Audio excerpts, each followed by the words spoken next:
Et yop tout le monde, c'est Skippy, on se retrouve aujourd'hui pour une toute nouvelle vidéo, la review de l'épisode 29 de la série Captain Tsubasa saison 2, Arc Juniorius. On est toujours dans ce tome 34 les amis, et dans ce tome 34, on a pas mal avancé et je pense que à la fin du prochain épisode, on l'aura même terminé, donc l'épisode 30, que je ferai la review un peu plus tard dans la journée pour vous.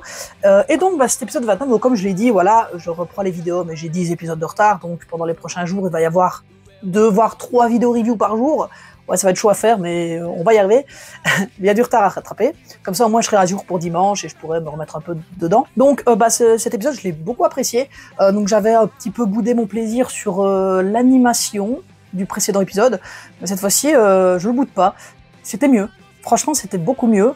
Alors, c'est pas non plus ce que j'attendais, mais voilà, par rapport à Blue Lock. Ou alors par rapport à des trucs un peu plus récents, genre dans le studio Mappa avec des Chainsaw Man, Ufotable avec Demon Slayer. Maintenant ici il n'y a pas les mêmes budgets, il n'y a pas la même hype, ça reste Captain Tsubasa. La plupart des gens qui sont fans de Captain Tsubasa, c'est ceux qui ont connu l'œuvre il y a 40 ans. C'est très rare les nouvelles personnes qui parlent de Captain Tsubasa. Maintenant on parle de Blue Lock, de Aohashi, des Inazuma Eleven, des trucs beaucoup plus récents comme ça. Mais voilà, Captain Tsubasa, il faut absolument que les gens connaissent un max. Il faut qu'il y ait une saison 3 en plus. Voilà, ce serait incroyable.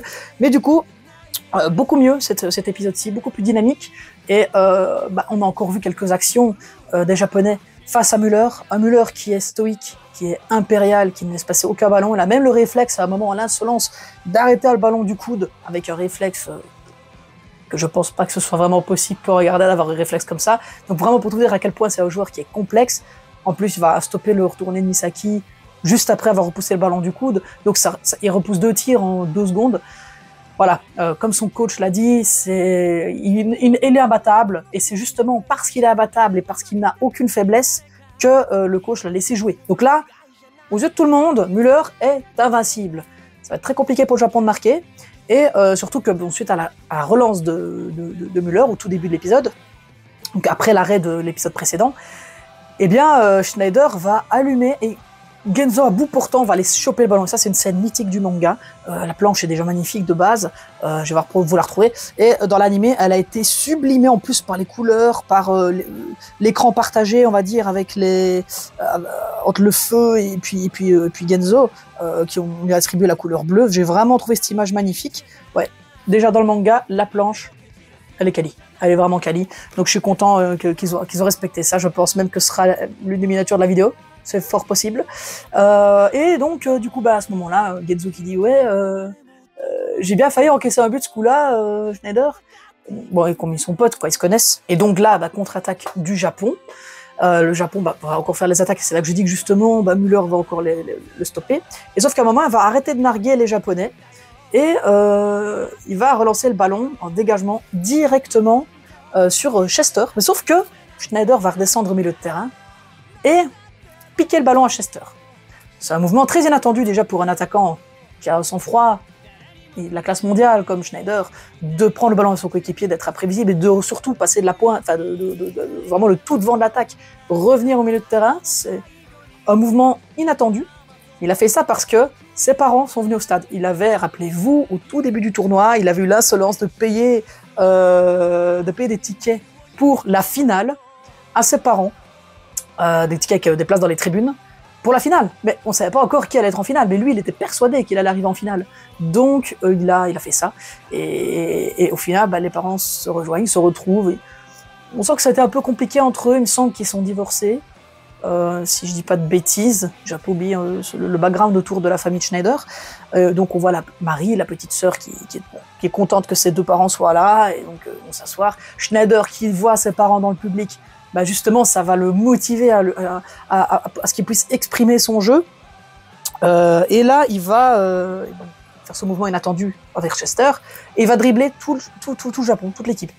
Il va dribbler. Donc c'est non seulement un très bon capitaine, puisqu'il sait remonter ses troupes, on le verra plus tard. C'est un très bon technicien, il a une frappe surpuissante, il a une bonne vision du jeu, une intelligence de jeu. Donc il a absolument tout d'un joueur parfait. Et donc il va éliminer tous les Japonais avec des dribbles incroyables. Et à un moment, hors de la surface, il va tirer, enfin, premier fire shoot du match. Jito et Ishizaki vont sauter en même temps pour essayer de l'interposer. Le ballon passe entre les deux, ça érafle la joue de Ishizaki. Et là, arrêt majestueux de Genzo, il en perd sa casquette. L'arrêt était vraiment bien fait. La planche était incroyable aussi. Et donc on sait que on sait que Genzo peut arrêter un tir sur deux de Schneider. Il vient d'en arrêter un. C'est-à-dire que le prochain, statistiquement, est censé rentrer. On verra comment. On verra si c'est bien pour le Japon, si c'est bien pour l'Allemagne, le prochain but. On verra si c'est Schneider qui le marque aussi. Mais en tout cas, ce match nous réserve pas mal de surprises, je pense. Ça va être des petites pépites.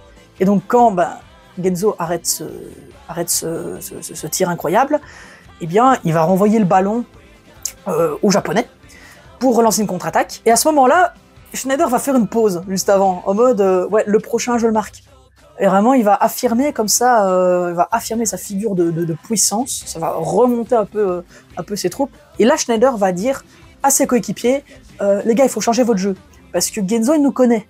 On a joué avec lui, il a affronté la plupart de nous dans les équipes allemandes, hein, qui sont tous dispatchés au Bayern, Hambourg, Brême, voilà, un peu tout ça. Et donc, il nous connaît. Il a forcément été donné des infos, donc du coup, eux, ils connaissent tous nos points forts et nos faiblesses. Et donc, il va falloir changer notre jeu. Très bon move de Schneider, parce que du coup, dans cette contre-attaque japonaise, Chester va récupérer le ballon, va dribbler Misaki, et au lieu d'entrer en duel, donc voilà, à la base, Chester, il fait une feinte à gauche et puis il part à droite, bah ici, il va faire l'inverse. Il va partir directement à gauche, donc à la droite de Misaki. Misaki n'avait pas anticipé ça. Et Chester, au lieu d'entrer en duel avec Tsubasa, eh bien, il va passer le ballon à Kals. Kals, qui est un très bon dribbleur aussi, qui va quand même réussir à effacer 2 ou 3 joueurs de l'équipe japonaise. Et puis, au moment d'arriver à servir le ballon vers Schneider, il va pas le faire. Il va faire une passe. Il va faire genre, ah mince, j'ai raté ma passe. Et en fait, il savait très bien ce qu'il faisait, parce qu'il appelait Kals le rusé, voilà, le hérisson.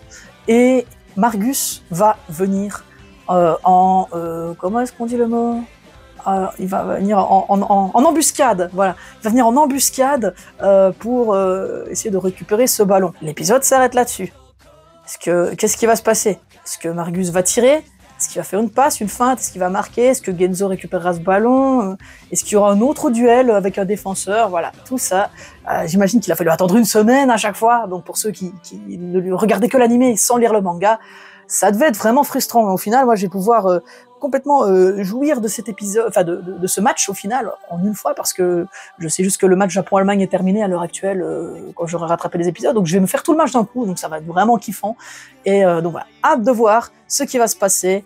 En tout cas, le match est complètement incertain pour le moment. On a d'un côté Wakabayashi qui est impérial, mais qui présente quand même quelques faiblesses, puisqu'on sait qu'il prend un but sur 2 de la part de Schneider. Et on a d'un côté Müller, qui ne semble avoir aucun point faible. Comment vont réagir l'Allemagne et le Japon? On verra ça dans les prochains épisodes. En tout cas, j'espère que cette review vous aura plu, les amis. N'hésitez pas à me dire votre avis en commentaire. Merci à tous, en tout cas, pour l'accueil que vous avez réservé à la review précédente. Justement, vos commentaires m'ont fait extrêmement plaisir. C'est aussi pour ça que j'adore faire YouTube, parce qu'on est suivi, parce qu'on est complimenté, parce qu'on est regardé, et même si au final les gens n'aiment pas le contenu, bah, ils ont le droit de le dire aussi, et à ce moment ça pousse à la remise en question. Enfin bref, YouTube est quand même quelque chose d'incroyable, et j'espère pouvoir continuer cette aventure-là encore longtemps. Voilà.